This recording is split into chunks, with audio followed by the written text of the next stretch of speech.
అందరికీ నమస్కారం అండి. ఈ 4, 5 రోజుల్లో వైకాపా వాళ్ళు చేస్తున్నటువంటి హడావుడి చూస్తుంటే దెయ్యాలు వేదాలను వల్లించినట్టుగా ఉంది. డాక్టర్ బిఆర్ అంబేద్కర్ స్మృతి వనాన్ని 125వ శత జయంతి సందర్భంగా అమరావతి నడిబొడ్డున ఆనాటి ముఖ్యమంత్రి చంద్రబాబు నాయుడు గారు నిర్ణయం తీసుకొని ప్రారంభిస్తే, జగన్మోహన్ రెడ్డి హడావుడిగా విజయవాడలో ఏర్పాటు చేయాలని చెప్పేసి ఆ రోజు ఉన్నటువంటి 170 కోట్ల బడ్జెట్‌ని 404 కోట్ల రూపాయలకి పెంచటం వాస్తవం కాదా?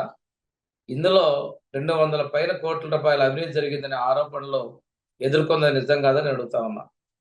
ఈరోజు దళితులకి మేలు చేస్తారని చెప్పేసి, అందరికీ సమానంగా అసమానతలు లేకుండా పరిపాలన చేయాలని చెప్పేసి జ అంబేద్కర్ గారు చెప్పినటువంటి మాటలను పెడచేవి పెట్టింది మీది జగన్మోహన్ రెడ్డి వాస్తవం కాదని అడుగుతున్నాను. అన్ని వర్గాల ప్రజల్ని సమాన దృక్పథాన్ని కల్పిస్తూ ప్రతి ఒక్కరిని ప్రోత్సహించాల్సినటువంటి పరిస్థితుల్లో నేరస్తుల్ని, అనుయాయుల్ని ప్రోత్సహిస్తూ ముందుకు పోయింది వాస్తవం కాదని అడుగుతా ఉన్నా. ఈరోజు అంబేద్కర్ విగ్రహం దగ్గర ఆ మహనీయుని పేరు కన్నా కూడాను నాటి ముఖ్యమంత్రి పేరుని చాలా పెద్దదిగా ఆ ప్రాంగణంలో ఎక్కువగా కనిపించే విధంగా పెట్టుకున్నది నిజం కాదా? ఈ విధంగా చేయటం రాజ్యాంగ నిర్మాత డాక్టర్ బిఆర్ అంబేద్కర్ గారిని అవమానపరచడం కాదని నేను అడుగుతా ఉన్నా. ఈరోజు ఇంకొక విషయం ఏంటంటే, ఆ విగ్రహం దగ్గర ఆ పేరు పెట్టినప్పటి నుంచి కూడాను ప్రజలు దాన్ని తీవ్రంగా వ్యతిరేకించారు. ప్రజా సంఘాలు వ్యతిరేకించాయి. ఈరోజు ఆ విగ్రహం దగ్గర ఉన్నటువంటిది అంబేద్కర్ వాదులకి బాధతో మీ పార్టీలో ఉన్నటువంటి వాళ్ళే ఆ రోజు ధైర్యంగా మాట్లాడే వ్యక్తులు తొలగించినట్లుగా అన్ని చోట్ల చెప్పుకుంటున్నారు.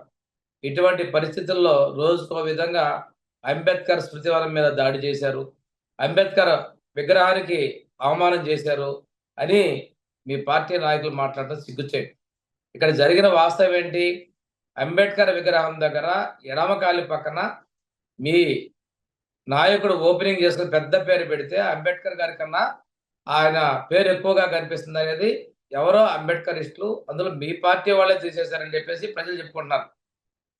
దాన్ని వదిలేసి తెలుగుదేశం పార్టీ అంబేద్కర్ స్మృతివనం మీద దాడి చేసింది, అంబేద్కర్ గారి మీద దాడి చేసిందని తప్పుడు ప్రచారాలు, ఏదైతే ఫేక్ సీఎంగా గతంలో 5 సంవత్సరాలు పరిపాలన చేశావు. ఫేక్ జగను, అదే ఫేక్‌ని ఈరోజు తప్పుడు ప్రచారం చేస్తున్నావు. తొలగించింది ఎవరి పేరు? ఏ ఒక్క సూది మనంతైనా అంబేద్కర్ విగ్రహం దగ్గర స్మృతివనం మీద ఏం జరగలా.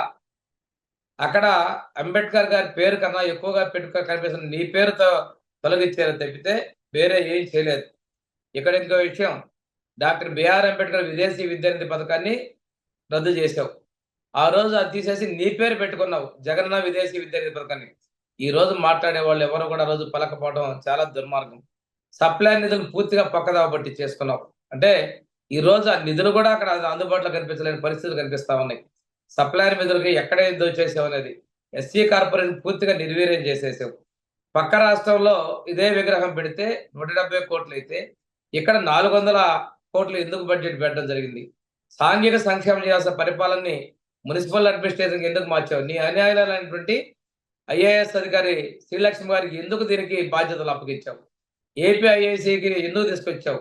చేయాల్సినటువంటి సాంఘిక సంక్షేమం ఎందుకు పక్కదోవ పట్టించావు? దీనన్నిట్లో కూడా మీరు అక్రమాలు చేయటం కోసమే ఇది జరిగిందనేది వాస్తవం కాదని చెప్పి నేను అడుగుతా ఉన్నా.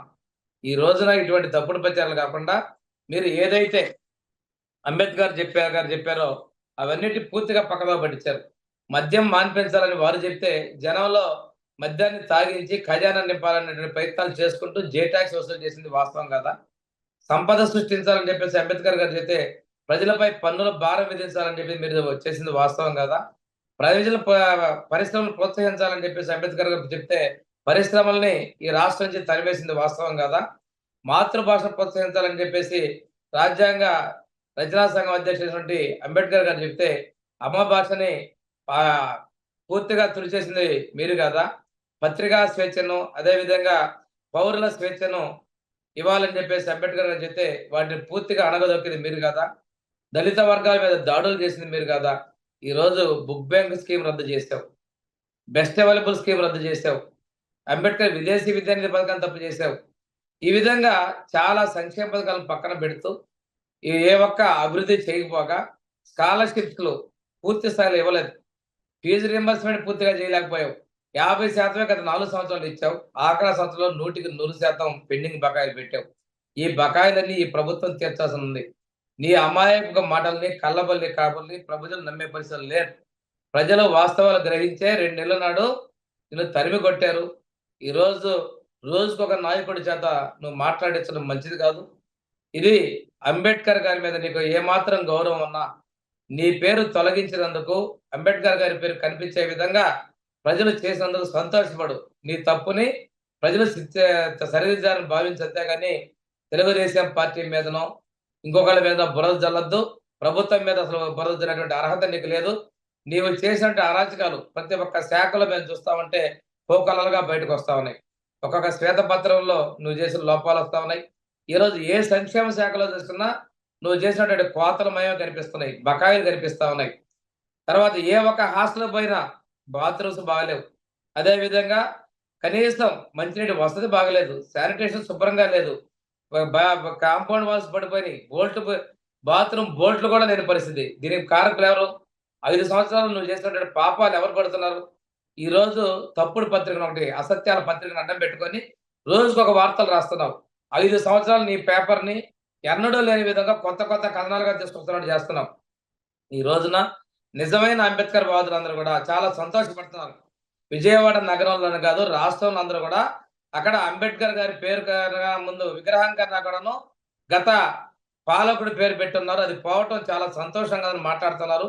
అది మీ నాయకులకు చెప్పు అంతేగాని అవాకులు చవదలు పేలొద్దని చెప్పేసి నేను వినవి చేస్తా ఉన్నాను. థాంక్ యూ అండి.